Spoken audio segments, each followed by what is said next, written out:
अभी आप एग्ज़ाम देकर निकले, कैसा महसूस कर रहे हैं? कैसा पेपर था? दूसरी बार देना पड़ा पेपर। लाहौर माशाल्लाह बहुत अच्छा था पेपर। ये पेपर भी बोल रहे थे लीक हो गया, अब देखते हैं क्या होता है। 10 दिन बाद पता चलेगा वो तो। अगर ये पेपर से लीक हो गया तो क्या, तो बैठ के रोएंगे, फील्ड चेंज कर देंगे डायरेक्ट जेडबल फील्ड चेंज के बाद बस हो गया रीनीट। लेकिन ये ऐसा ना हो, इसकी जिम्मेदारी किसकी है? वो तो गवर्नमेंट की है, लोग रोड की जिम्मेदारी नहीं लेते, इसकी भी लेंगे, छोड़िए। पेपर लीक हो गया तो पहले क्या ये इसका जिम्मेदार आप किसको मानते हैं? यानी ये जिम्मेदारी किसकी है? एनटीए री एग्ज़ाम ये डिफ़िकल्टी था पिछले पेपर से। पेपर लीक नहीं होना चाहिए, लेकिन अब वो हो गया तो अब क्या बोलना चाहिए। अब ऐसा भी था कि ज़्यादातर बच्चे जो हम लोग के सीनियर्स है उनका पेपर पहले बहुत अच्छा गया था, और अब वो उनसे पूछना पड़ेगा कि कैसा गया पेपर कैसा नहीं। लेकिन वो लोग बहुत मतलब टेंशन में थे, बहुत पैनिक हो जा रहे थे कि कहीं बहुत रीनीट होने वाला है, हार्ड तो नहीं है इसलिए। अभी आप एग्ज़ाम देकर निकले, कैसा महसूस कर रहे हैं? कैसा पेपर था? दूसरी बार देना पड़ा पेपर। लाहौर माशाल्लाह बहुत अच्छा था पेपर। तो लाहौल आपने किस पे पढ़ा? क्या लाहौल किस पे रिपीट करना पड़ा री एग्जाम था। हाँ, तो और आसानी हो गई ना, दोबारा एग्जाम दिए तो आसानी हो गई होगी ना। ये पेपर भी बोल रहे थे लीक हो गया, अब देखते हैं क्या होता है। 10 दिन बाद पता चलेगा वो तो।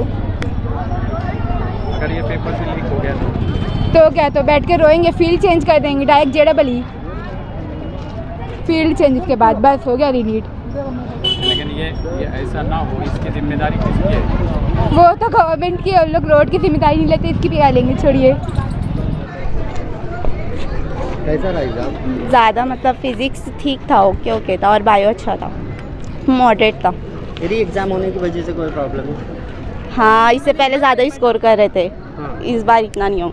लेकिन एक एक्सपीरियंस मिल गया आपको कि लास्ट टाइम एग्ज़ाम दिया तो इस बार थोड़ा और इजी जाना चाहिए था आपको। हाँ, नहीं, इस बार के क्वेश्चन ज़्यादा टफ थे।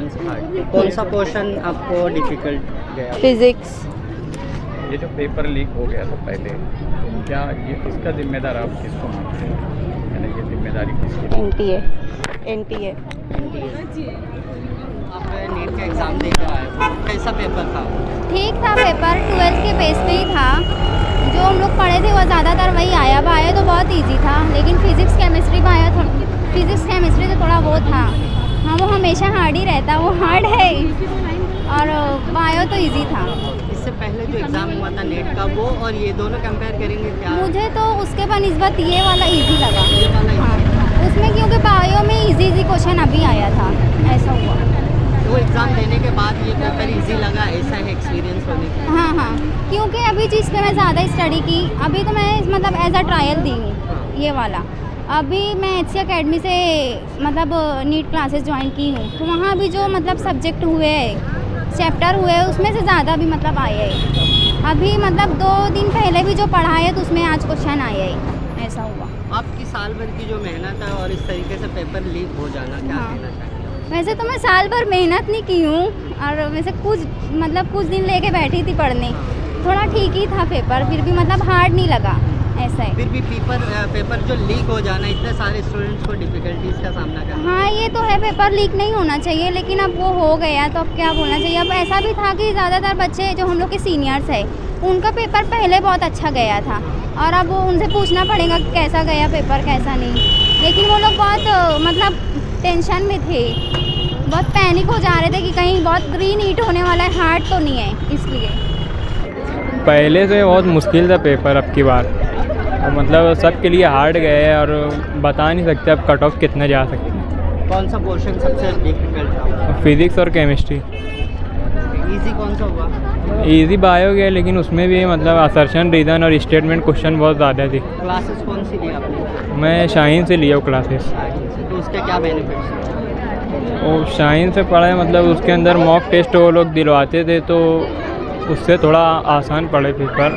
बाकी फ़िज़िक्स और केमिस्ट्री में असर्शन रीज़न की वजह से मुश्किल गए। री एग्ज़ाम कराने में कुछ आपको अलग लगा? री एग्ज़ाम ये डिफ़िकल्टी था पिछले पेपर से। स्टडी हो पाई कि नहीं एग्ज़ाम हुआ? स्टडी तो मतलब जैसी होना चाहिए थी वैसी हो नहीं पाई। आपके एग्ज़ाम हुआ तो कैसा पहले और अभी में क्या फ़र्क रहा? पहले से स्टैंडर्ड थोड़ा ऊपर था। पिछली बार जो पेपर हुआ था वो इजी था इस बार से। इस बार का पेपर थोड़ा लेंदी था और टाइम ज़्यादा मिलने के बावजूद भी क्वेश्चन छूट गया। और क्या है स्टडी हो पाई कि नहीं हो पाई? जैसे स्टडी के लिए टाइम तो पूरा मिला था, 1 महीने में बहुत अच्छी स्टडी हो सकती है। वो एग्ज़ाम हो गया तो उसमें कोई डिस्टर्बेंस नहीं, ऐसा कुछ नहीं है, क्योंकि 1 साल पढ़ने के बाद आपको 30 दिन और मिलता है पढ़ने के लिए, तो उसमें इतना इशू नहीं होगा। वो जो क्वेश्चन हार्ड थे तो कैलकुलेशन मतलब लेंथी पेपर था जिसमें सोचने के लिए टाइम ज़्यादा लग गया। फिज़िक्स में था ऐसा और केमिस्ट्री में 1-2 क्वेश्चन था।